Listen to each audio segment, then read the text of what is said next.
Anong latest mga kababayan? Iyato, pagdinig ng Quadcom sa War on Drugs, itutuloy ngayong araw.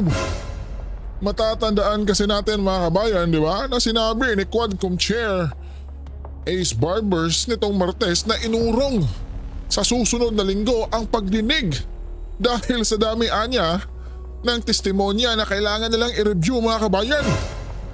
Pero eto, itutuloy talaga ngayong araw. Tila ba'y nasindak sila ni Tatay Digong mga kabayan, di ba? Ano sa tingin nyo? Di ba? Naku po. Samantala mga kababayan, inaasahan naman na dumagsa ang libu-libong taga-suporta ni Tatay Digong ngayong araw para siyempre suportahan ang dating Pangulo. Di ba?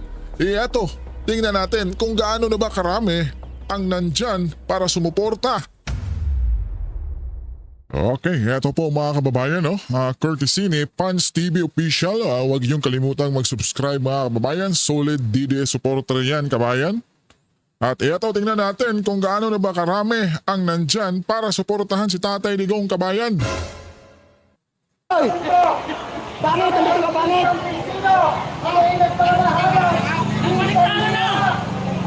Quadcom, kabahan na kayo! Talaga! Kabahan na talaga kabayan, diba? Wala na! Kabado na yung Quadcom! Tama, Riggs. Nako, ito ba oh? Idol! Ito na! Dumating ang pinakamalakas! Ayan, nandito po si Sir. Ayan na! Si Sir Rani. Hoy. Ito na! Ano? Woo! Sir Rani, nandito na. Katayin na guys. Mag-like lang muna kayo dyan. Mag-like lang muna kayo dyan. Wala na!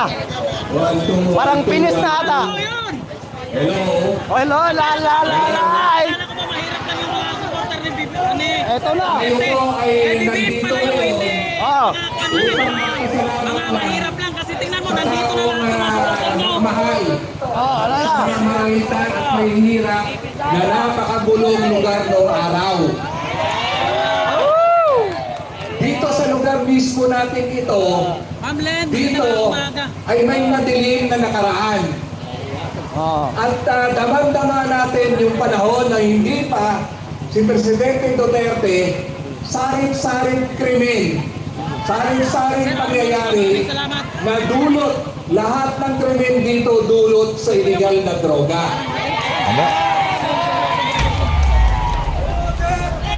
Libo-libong pamilya biktima sa droga ang kanilang mga anak. Alam naman natin, pagka ang isang membro ng pamilya, ito ay nalulon sa droga, lahat ng paghihirap, lahat ng pagsasakripisyo, unang-unang nararamdaman ng membro ng pamilya. Pag wala nang nanakaw sa pamilya, kapitbahay na ang nilalakawan. At tumatayo na sa iba't ibang lugar para magnakaw. Nako! Kaya ang patayan sa atin dito noon, araw-araw may pamilyang lumuluha dahil biktima sa krimen na dulot ng illegal na droga. Wala pang tayong masasantalan noon dahil hindi natin maramdaman na ultimo ang ating mga kapulisan na wala na tayo ng tiwala.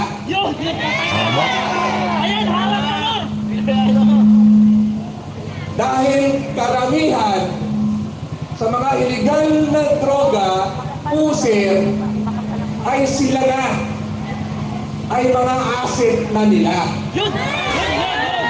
Oh! At ang kawawa ang nabibiktima, yung ating mga ordinaryong pamilya. Saksi ako sa araw-araw na krimen na nangyayari.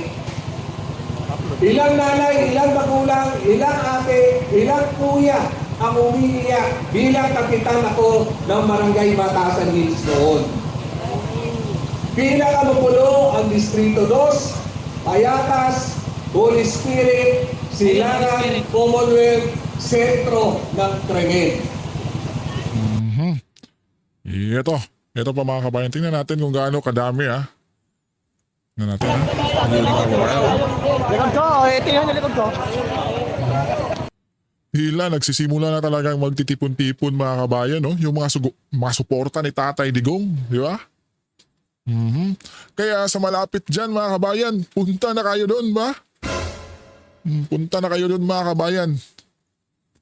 Para ipakita natin kay Tatay Digong yung gaano kainit ang suporta ng sambayanang Pilipino sa kanya.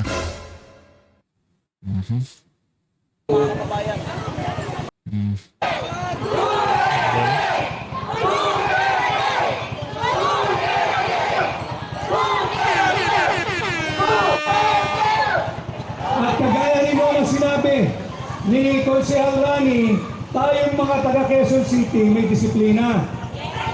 Kaya yung mga hindi taga Quezon City naroon, nagrarally sa labas ng gate ng Batasan.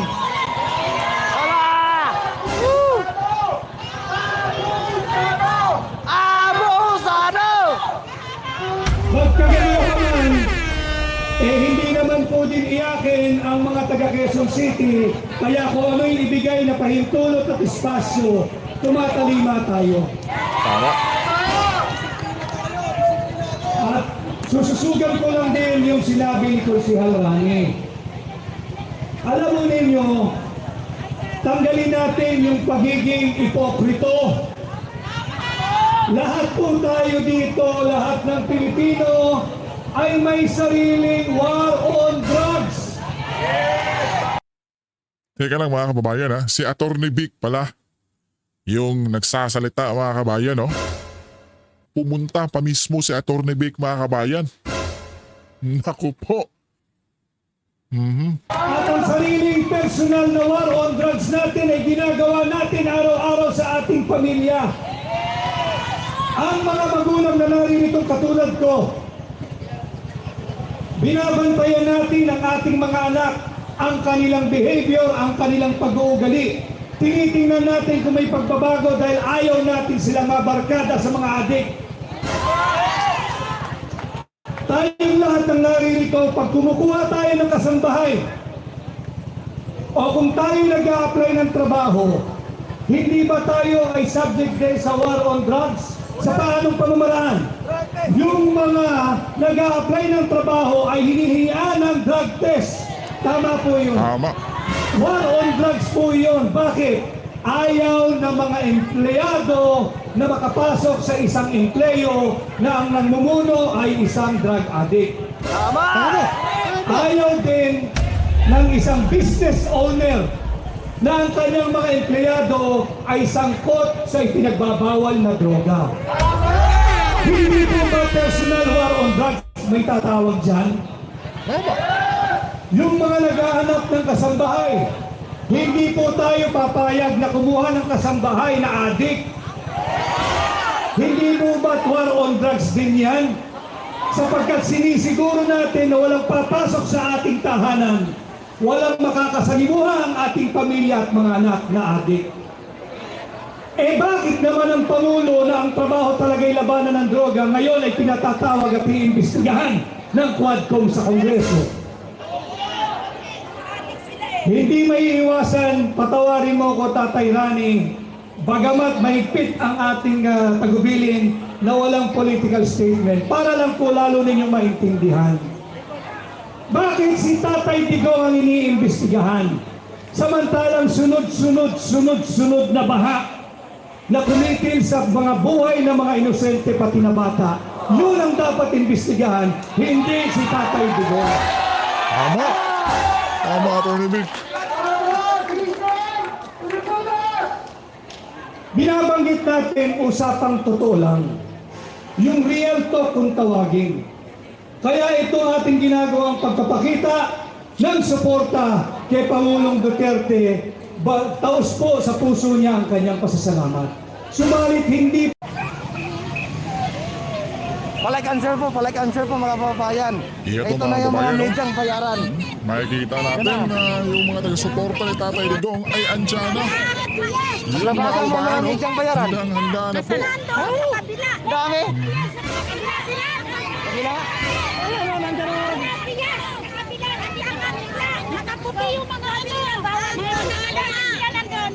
Tingnan nyo naman kabayan, di ba? Iba talaga mga kabayan, yung nagmamahal kay Tatay Digong. Kung tayo lang, malapit tayo doon. Siyempre, nandun lang tayo kabayan. Kapayapaan natin Pilipino na nandun dapat pala paalisin. Kami ang may karapatan. Kaya pagkakatigong po tayo. Yan na. Ang mga tiyan. Dito mo talaga makikita kabayan, no? Di ba? Kung gaano kadami ang nagmamahal kay Tatay Digong at nagsusuporta sa kanya kabayan, di ba? Paalisin ang mga biyas sa kapwa.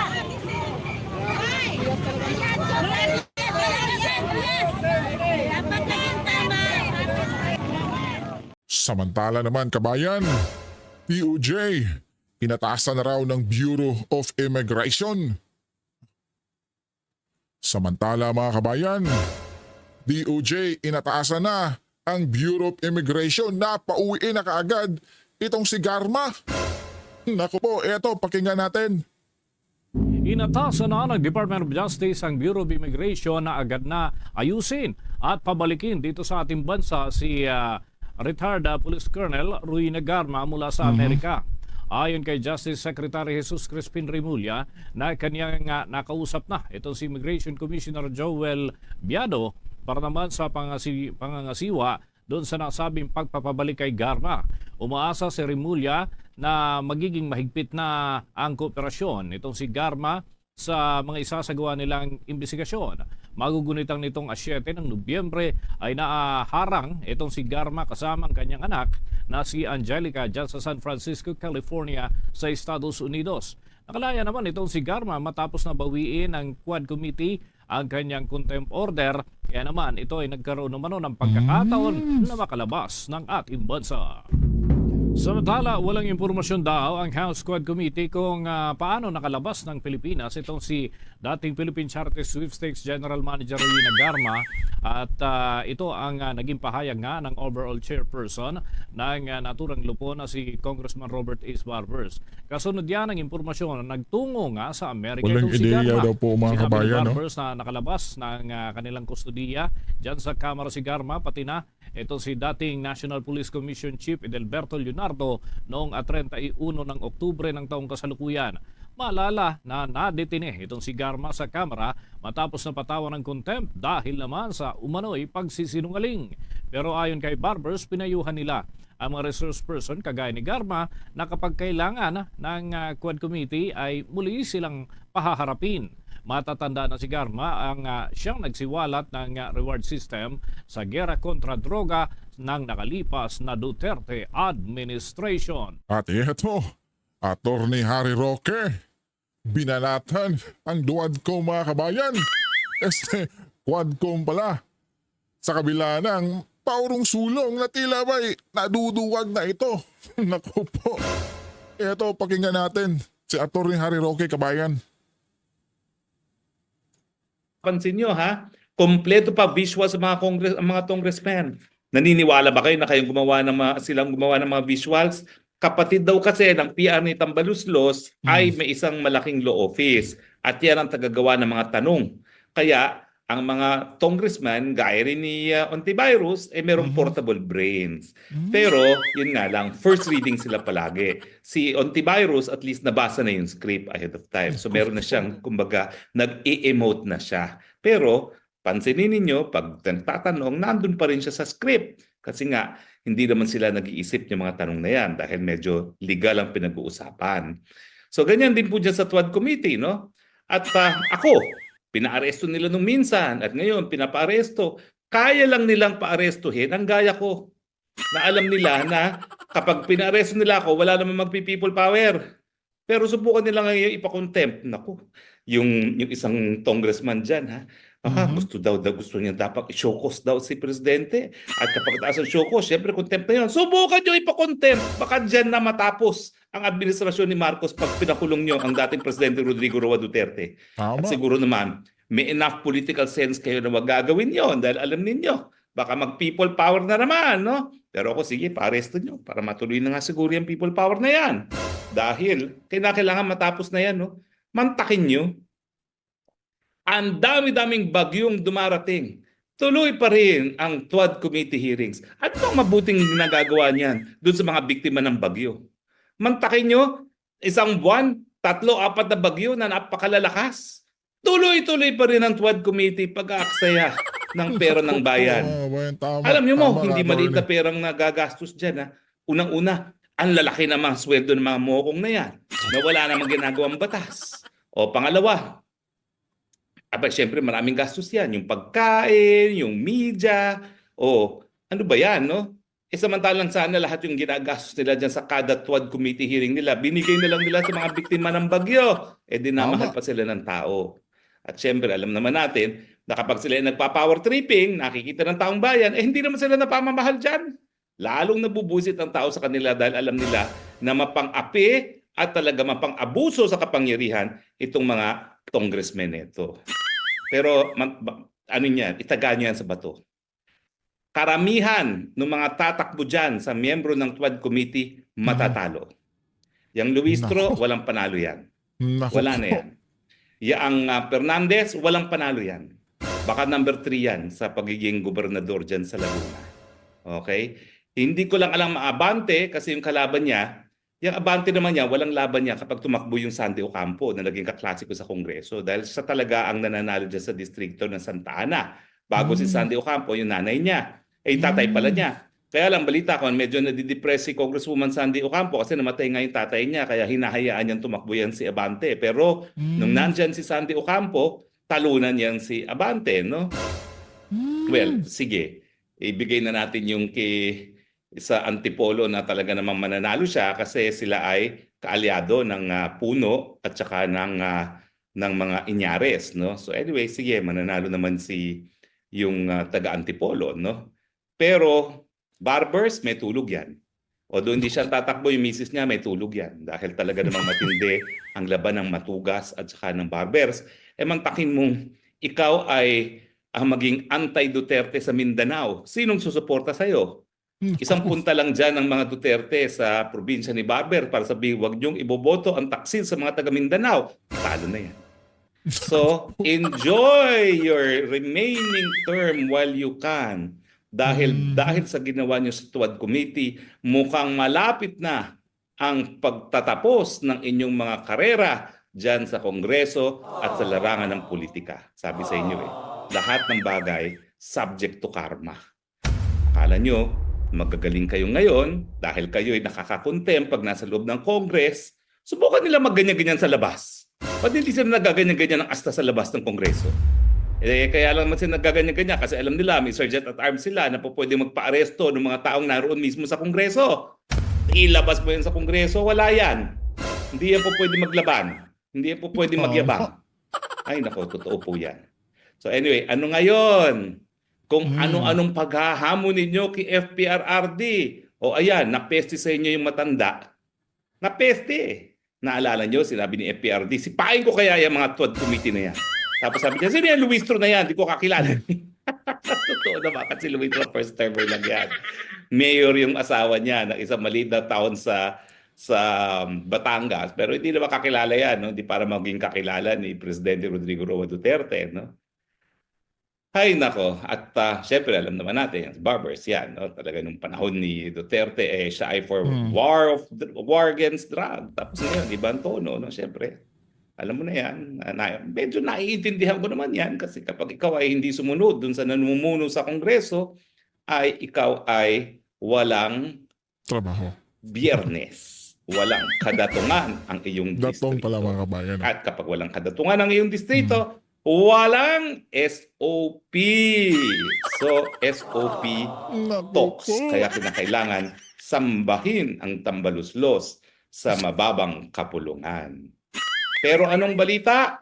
Abay, sa ayaw at sa gusto nyo, sisipot pa rin ang Presidente Rodrigo Roa Duterte. Abay, samahan natin ang Presidente Rodrigo Roa Duterte. Huwag natin pag-isahin si Presidente Rodrigo Roa Duterte. Ipakita natin kay Presidente Duterte na mahal pa rin siya ng taong bayan. At pangalawa, ipakita natin sa mga TWAD committee na yan na between them and the former President, mas marami nagmamahal kay dating Presidente Duterte. O ano? Tayo ba'y sasamahan niyo sa Presidente Duterte? Sana naman. dapat naman mapika na tayo, no? Ang problema tayo sa ating mga Pilipino, hindi tayo nagagalit. Kita nyo nga yan, kawawang-kawawa yung mga biktima ng bagyo. Abay, walang nagagalit. Sa Espanya, di ba, dun sa ating huling spokes hour, binabato ng putik sa galit ang mga hari ng reyna dahil siya ang simbolo ng soberenya ng bansang Espanya. Pero tayo, walang nagagalit. Bibigyan ng konting ayuda, nagpapasalamat pa na parang nanggaling sa mga bulsa ng politiko. Galing din naman yan sa ating mga buwis. Galing din yan sa ating sikap at ating mga luha, lalong-lalo na Tama. yung sakripisyo ng mga OFWs. Di ba? Kaya dapat yung pagpapakita natin, pagsasama natin kay Presidente Duterte, yan nagpapakita ng unang-una, patuloy na pagmamahal sa kanya, at pangalawa, pagkutsa sa ginagawa ng tuwad na namumulitika, sinisira mga Duterte sa panahon na kinakailangan talagang tutukan ang mga pangangailangan, lalong-lalo na yung mga pobreng naging biktima ng mga bagyo. Tama. Hindi ko maintindihan. Talaga naman napakalalakas ng mga bagyong ito. Bakit naman hindi pa itigil muna yan at talagang lahat kayo magsiuwian sa inyong mga distrito o tulungan yung mga naging biktima ng bagyo? Ay nako, pero alam niyo kung bakit? Well, kasi meron akong source na napakinggan talaga ang dalawang miyembro ng congressman na kada birada nila kay Duterte at sa kanilang aliado ni Duterte may bayad. At ang usapan nga doon sa narinig ng source ko, nakuha mo ba yun sa'yo? Magkano ba yun sa'yo? Depende sa banat, yun ang makukuha mo. Anywhere from 1 to 10 million. Naku po mga kabayan, no? Tila kung bagay kumpirmado ng mga kabayan, no? Kaya pala ang dami nilang mga kabayan, di ba? Sa kanilang personal na mga gamit mga kabayan, mga sasakyan. Di ba? Alam niyo yun? Millions mga kabayan ang halaga. Di ba? Yung nagtitrending noon na sila Kimbo. Dating teacher na naging congressman. Tapos, ngayon? Di ba? Yung mga gamit mga kabayan ang mamahal. At yung si Kong Abante mga kabayan, di ba? Sasakyan pa lang. Naku po. Yun ang bayad. Sino bang nagbabayad niyan? Saan ba nanggagaling ang pera na yan? Hindi naman yan galing sa personal na pera ng Tambaluslos. Galing din yan sa taong bayan. Mantakin nyo, ginagamit yung sana pera para sa flood control para banatan ang mga Dutertes at ang kanilang mga kaalyado dyan mismo sa Tuwad Committee. Totoo po yan, ha? Meron po talaga akong nakarinig sa kanilang pag-uusap habang sila'y nasa banyo. Di nila alam na may tao dun sa cubicle na nakikinig. Sa takdang panahon, ilalabas po natin yan. Pag meron naman talagang takdang panahon sa lahat, antayin po natin yan. Hindi naman forever yung pagiging makapangyarihan. Ako dyan po sa talagang kasaysayan ng Kamara. No? Ako po, estudyante pa lang, nagtrabaho na dyan. Naging miyembro ng Congress. At ngayon, naging biktima ng pang-aapi ng mga kongresista. Wala pong nagtatagal dyan. Wala po talaga. Miski po yung mga dynasty na akala nila na forever and ever sila, wala pong forever. Natatapos po lahat yan. At kapag natapos po yan, Walang forever. meron talagang katarungan na mangyayari. So antayin natin yan. Huwag kayong lasing sa kapangyarihan dahil hindi po yan forever.